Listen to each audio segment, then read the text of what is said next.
Vous êtes armés et dangereux. Soyez alerte, soyez vivants. Dieu, je vais entrer là-dedans et je vais recevoir. Je veux que ta parole me change. Je veux qu'elle renouvelle ma pensée et je libère ma foi. Comme quoi tu vas guérir cette maladie dans mon corps et que je ne vais pas rester blessée et brisée.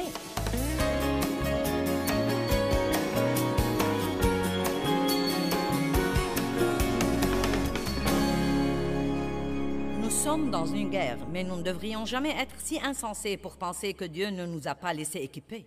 Vous ne devez jamais craindre le diable. Vous ne devez jamais rien craindre de ce qu'il essaye de vous faire, car vraiment et sincèrement, nous sommes plus que vainqueurs.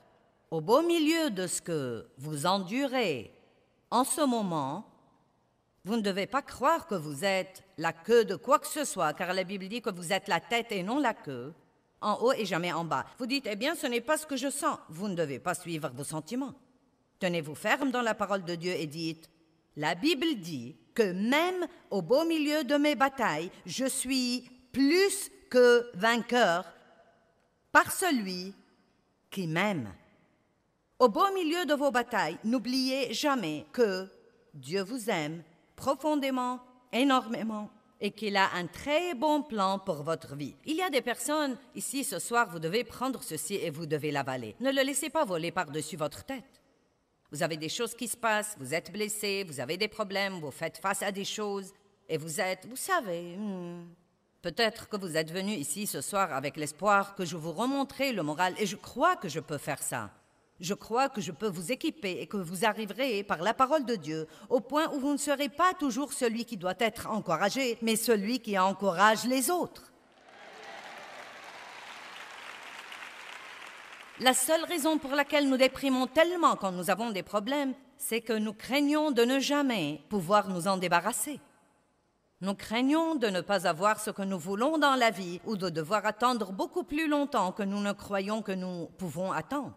Nous croyons que ce que quelqu'un nous a fait nous est injuste, et il se peut que ce soit le cas. Mais nous devons aussi nous rappeler que Dieu est un Dieu de justice et qu'il ne supportera pas que les gens blessent ses enfants s'ils demeurent fermes dans sa parole. Si quelqu'un me blesse et que j'ai une attitude amère et que je refuse de lui pardonner, je ne peux pas m'attendre à ce que Dieu me délivre.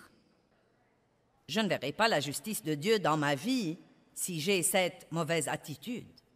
Mais si, par sa grâce, je joue le rôle qu'il m'a demandé de jouer, Dieu me rendra toujours justice dans ma vie et il vous rendra toujours justice dans votre vie. Écoutez-moi, si quelqu'un vous a blessé, Dieu est un Dieu de justice et il vous rendra le double pour vos ennuis si vous tenez bon dans sa parole. Est-ce que vous me comprenez? Vous devez comprendre ça. Vous êtes plus que vainqueur. Peut-être que vous pensez en ce moment que vous êtes en bas, mais la Bible dit qu'au beau milieu de toutes ces choses, non pas quand elles sont finies, mais au beau milieu de toutes ces choses, et c'est le meilleur moment pour ouvrir votre bouche et dire « Je suis plus que vainqueur par Christ qui m'aime ». As-tu entendu ça, diable? Je suis plus que vainqueur par Christ qui m'aime. La tête et non la queue, en haut et jamais en bas. Je prêterai à beaucoup de nations et je ne m'emprunterai pas. Un chrétien doit être sur ses gardes, doit vivre sur ses gardes. Luc 12, 15 dit « Gardez-vous de toute avidité et convoitise. » Vous devez vous garder quand Dieu commence à vous bénir matériellement et financièrement, d'avoir un esprit avide et de vouloir de plus en plus et de plus en plus et de plus en plus et plus. C'est pourquoi veillez à ce que plus vous avez, plus vous donnez. Amen. Plus vous avez, plus vous donnez. Plus votre vie est meilleure, mieux vous traitez les autres personnes.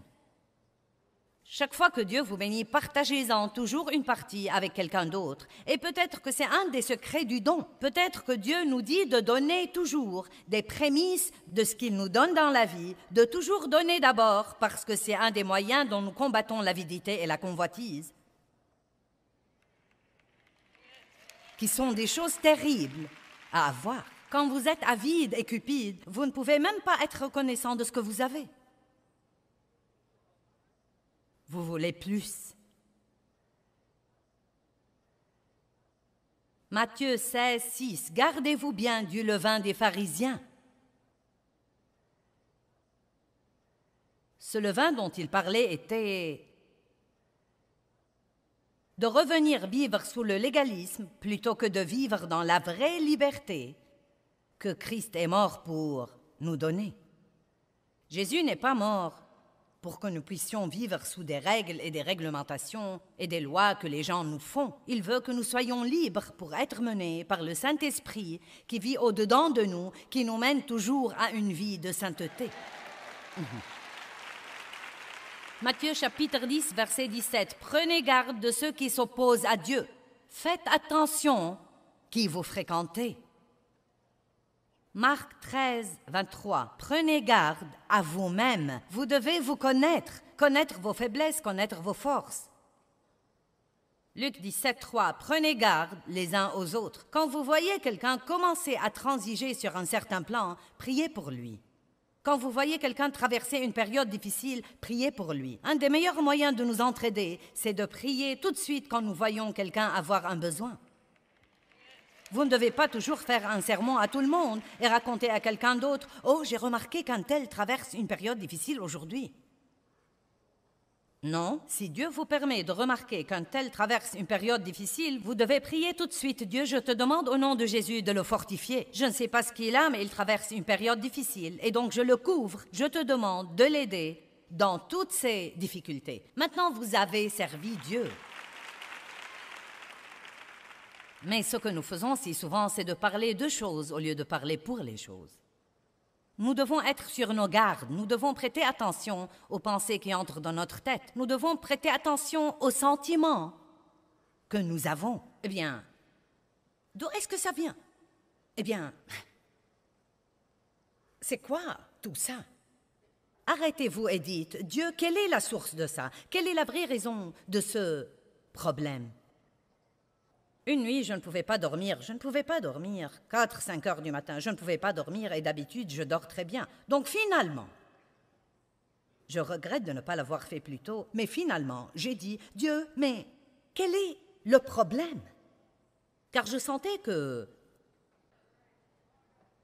le Saint-Esprit ne me laissait pas tranquille. Et immédiatement, Dieu m'a montré quelqu'un envers qui j'avais été impoli la veille. Et j'ai dû m'excuser auprès de Dieu et ensuite, quand il était temps de le faire, je me suis excusée auprès de lui. Mais il y avait une raison pour laquelle je ne dormais pas bien. Donc au lieu de dire « Je ne sais pas, je ne dors pas bien, je me demande pourquoi », demandez à Dieu. Peut-être qu'il vous dira « Tu as bu trop de café trop tard la nuit ». Vous savez, Dave avait du mal à dormir une fois la nuit. Et quand il est allé à Dieu, Dieu lui a dit « Tu bois trop de boissons gazeuses ». Je n'ai rien contre les boissons gazeuses, mais Dave allait au drive-in et il achetait ce grand truc de 900 millilitres tous les jours et il le buvait et cela l'empêchait de dormir. Demandez à Dieu ce qui ne va pas chez vous. Allez! Certains ne veulent même pas savoir. Je ne vais rien lui demander, peut-être qu'il me le dira lui-même. Je prêche mieux que vous ne réagissez. Il va falloir vous revigorer. Il faut être responsable. Ne vous contentez pas de dire « Vous savez, je ne sais pas ce qui me fait cet effet. Vous savez, ma pensée est attaquée. » Vous devez ouvrir votre bouche et dire « Diable, je te réprimande. Arrière de moi. Allez prendre votre Bible, ouvrez-la et lisez à haute voix jusqu'à ce que vous retrouviez la tranquillité d'esprit. »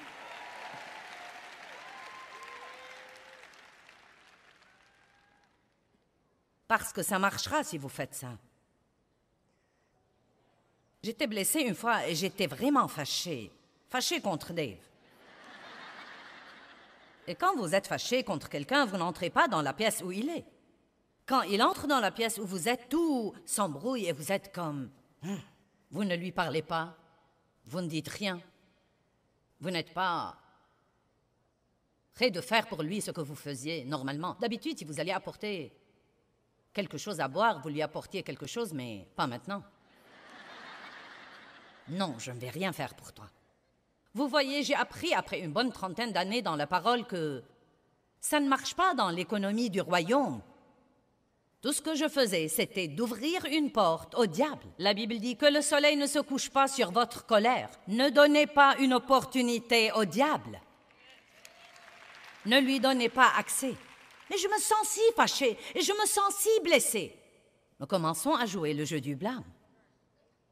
Vous ne devez jamais vous inquiéter de ce que quelqu'un d'autre fait ou ne fait pas. Nous ne sommes responsables que de notre rôle. Vous ne m'avez pas entendu.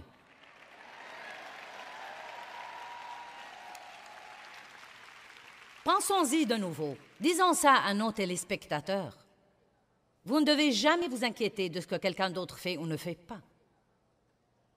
Vous n'êtes responsable que de votre rôle. Jouez votre rôle et Dieu s'occupera toujours de vous. Si vous jouez votre rôle, Dieu est juste et il s'occupera toujours de vous.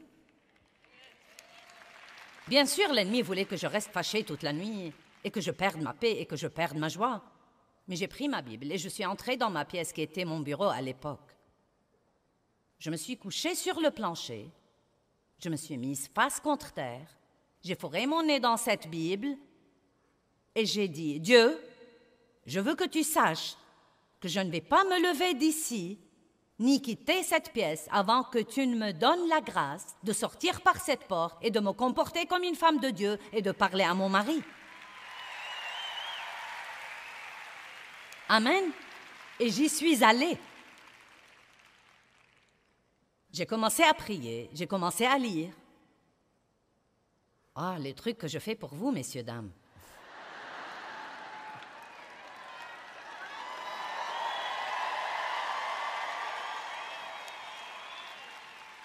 Vous ne devez pas dire « Je regrette de me sentir comme ça, mais...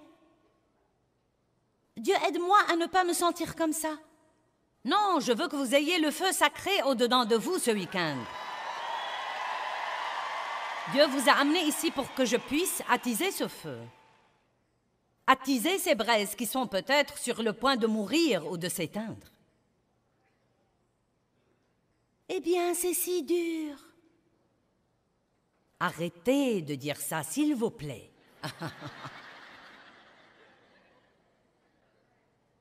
1 Thessaloniciens 5:6. Il dit « Ne dormons donc point comme les autres » et ça ne parle pas d'aller se coucher la nuit. Mais soyons vigilants, alertes, attentifs, prudents et sur nos gardes et soyons sobres, calmes, posés et réfléchis. Ça n'a pas l'air de quelqu'un qui est le genre « Eh bien, quoi que ce soit ». C'est en fait quelqu'un d'intentionnel qui vit avec résolution. Il a décidé d'avoir absolument la victoire et il ne va avoir rien d'autre que la victoire. Amen. L'apôtre Paul a dit « Mon but déterminé, c'est de le connaître. Si seulement je connaissais Dieu comme tu le connais. » Non, vous devez être déterminé. Assez déterminé pour aller vous coucher la nuit, pour vous lever le matin, aller passer ce temps avec Dieu et le connaître plus. Est-ce que quelqu'un sent une douce chaleur l'envahir au moins?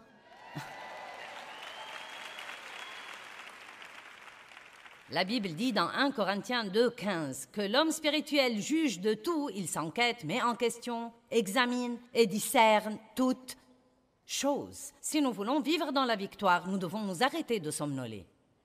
Amen. Prêtez attention aux petites incitations du Saint-Esprit. Prêtez attention au discernement que vous avez en vous. J'ai traversé quelques trucs durant ma vie. Proverbe parle maintes et maintes fois de la sagesse et de la prudence et du discernement et de la sobriété. Ce sont 4 mots des plus merveilleux et je me permets de dire que beaucoup de gens ne savent pas ce qu'ils veulent dire. C'est la capacité de choisir entre le vrai et le faux. Le discernement est quelque chose que vous pouvez avoir au tréfonds de vous et qui va vous protéger si vous l'écoutez. Un matin, la semaine dernière, j'étais debout dans mon bureau. Je portais une longue chemise de nuit. Je n'étais pas encore habillée pour la journée, donc voilà, vous savez, une image pour vous, Joyce en chemise de nuit. Et J'avais quelques Bibles car j'allais faire un peu de télé ce jour-là. Et donc, j'avais 2 ou 3 Bibles que je devais prendre au bureau. Et j'avais ma tasse à café vide. Je portais ma petite tasse à café vide. Et donc, quand je suis arrivée à l'escalier, j'ai eu cette petite pensée sage. Je devrais saisir cette chemise de nuit et la remonter pour ne pas m'empêtrer les pieds et trébucher. Mais j'ai pensé, ça vous rappelle quelqu'un que vous connaissez? Donc j'ai commencé à descendre l'escalier et j'ai failli tomber. J'ai dit au Seigneur que j'étais désolée. Ce qu'il y a, c'est que la grâce de Dieu m'a sauvée cette fois. Il est miséricordieux. Mais vous savez quoi? C'est ma pensée. Vous pouvez penser ce que vous voulez. Je ne descendrai plus jamais ces escaliers sans remonter cette chemise de nuit si je la portais, parce que je crois que maintenant que je sais et que j'ai vu la miséricorde de Dieu, si je continue à faire quelque chose d'idiot, à ce moment-là, je risque, et si je tombe, à ce moment-là, ce ne sera pas Dieu qui dit « Tu ne m'as pas écouté, je vais donc te faire tomber de l'escalier. » Mais quand nous n'écoutons pas Dieu et que nous savons que nous n'écoutons pas Dieu, quand vous ne savez pas est une chose, mais quand vous savez en est une autre. Si nous n'écoutons pas Dieu, ce que nous faisons à ce moment-là, c'est de sortir ici, en dehors de sa protection, là où nous sommes à découvert devant l'ennemi. Nous disons toujours « Je sais que je ne devrais pas faire ça, mais... » Je sais que je devrais faire ça, mais... Je sais que je devrais aller me coucher, mais... Demain, quand vous serez fatigué, ce n'est pas la faute de Dieu. Ce n'est pas la faute du diable, c'est votre faute.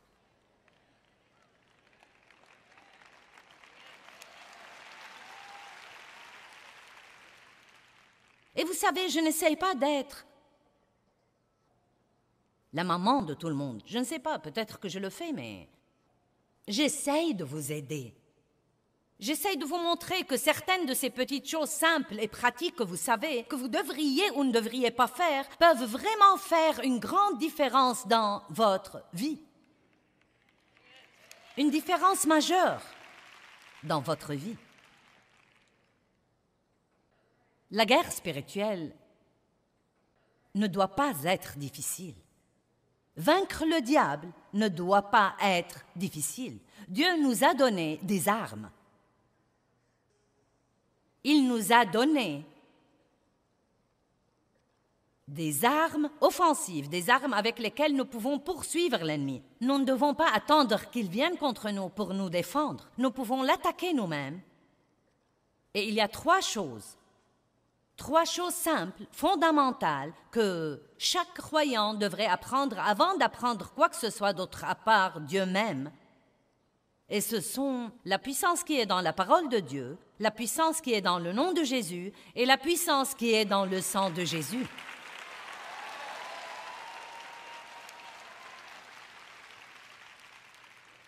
Ces 3 armes sont offensives.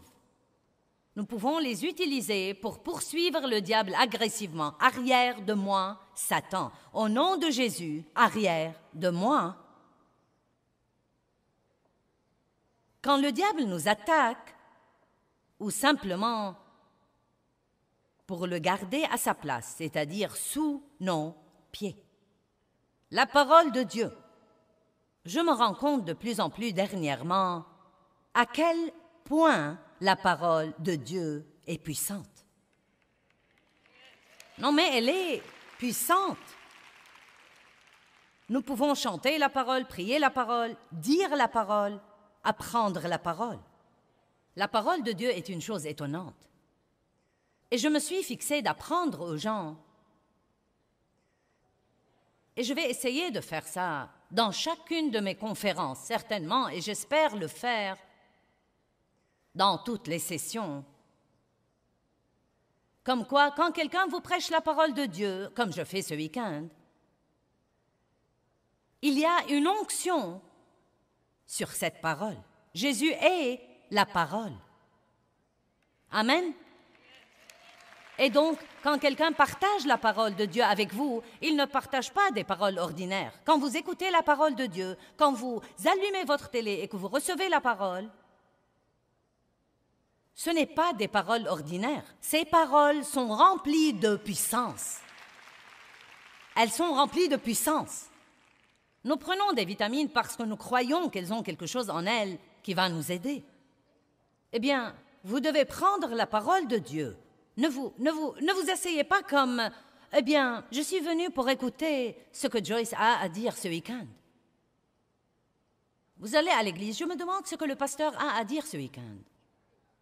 Vous ouvrez au premier verset, vous l'avez souligné, donc vous pouvez le repérer. « Ah, je connais celui-là. » Non, mais nous devons être attentifs. Vous devez écouter. Vous devez prendre quelques notes, peut-être, ou si vous écoutez quelque chose que vraiment, oui, j'en ai besoin. Achetez-en une copie, écoutez-la à plusieurs reprises. Mais je veux vous dire quelque chose. Quel que soit ce que je prêche, je crois que si vous libérez votre foi, vous pouvez recevoir la guérison dans un domaine de votre vie pendant que vous êtes assis là à recevoir la parole.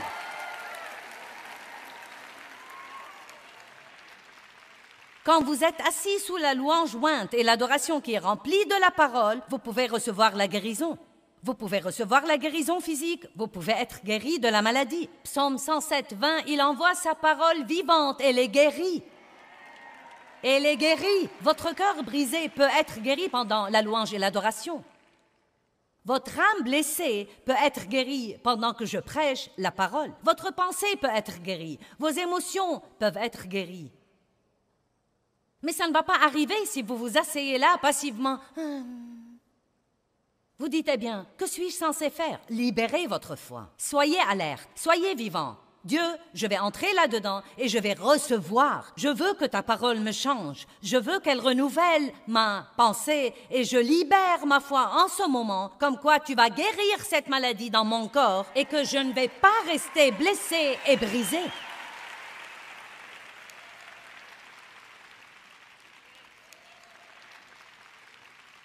Et voilà ce que je veux dire. Je crois que nous pouvons tous être trop désinvoltes parfois à propos de tout ça. Nous entrons d'un pas nonchalant, à mi-chemin de l'adoration. Nous dérangeons 50 personnes pour nous asseoir à notre place. Nous devons avoir une attitude respectueuse à l'égard de la parole de Dieu. Et si nous apprécions la parole plus, nous verrons la parole travailler dans nos vies d'une façon plus grande. Amen. Chaque fois que le diable disait quelque chose à Jésus, Jésus lui répondait, « Il est écrit » et lui citait un verset. Apprenez à parler à haute voix au diable. Dieu a exalté sa parole et son nom au-dessus de tout, et il a exalté sa parole même au-dessus de son nom. Psaume 138, verset 2. Avec la parole de Dieu qui sort de votre bouche, vous êtes armés et dangereux. Le nom de Jésus. Ça alors, ô bonté divine. Philippiens chapitre 2, verset 10. Et lui a donné un nom au-dessus de tout nom, afin qu'au nom de Jésus, tout genou fléchisse dans les cieux, sur la terre et sous la terre. Amen. Je vous défie d'ouvrir votre bouche environ 10 fois par jour et de dire « Jésus ». Ouh, il y a une puissance dans ce nom. Et je crois honnêtement que si nous faisons plus ces choses, nous verrions plus d'exaucement dans notre vie. Jésus. Commencez quand vous vous levez le matin. Le premier mot qui sort de votre bouche, Jésus. Ensuite, attendez 1 minute. Vous pourrez presque sentir l'onction reposer sur vous.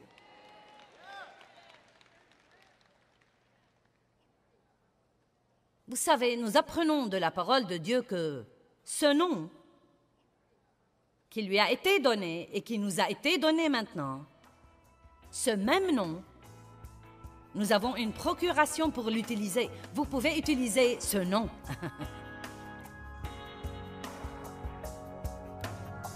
Ce nom représente tout ce qu'il est. Eh bien, j'espère et je prie que vous soyez déterminés à vivre avec un but, savoir qui vous êtes et à qui vous appartenez. Je vous encourage à être sur vos gardes Parce que nous sommes en guerre. Toutefois, nous avons tout ce dont nous avons besoin. Nous avons tout l'équipement spirituel dont nous avons besoin pour gagner cette guerre.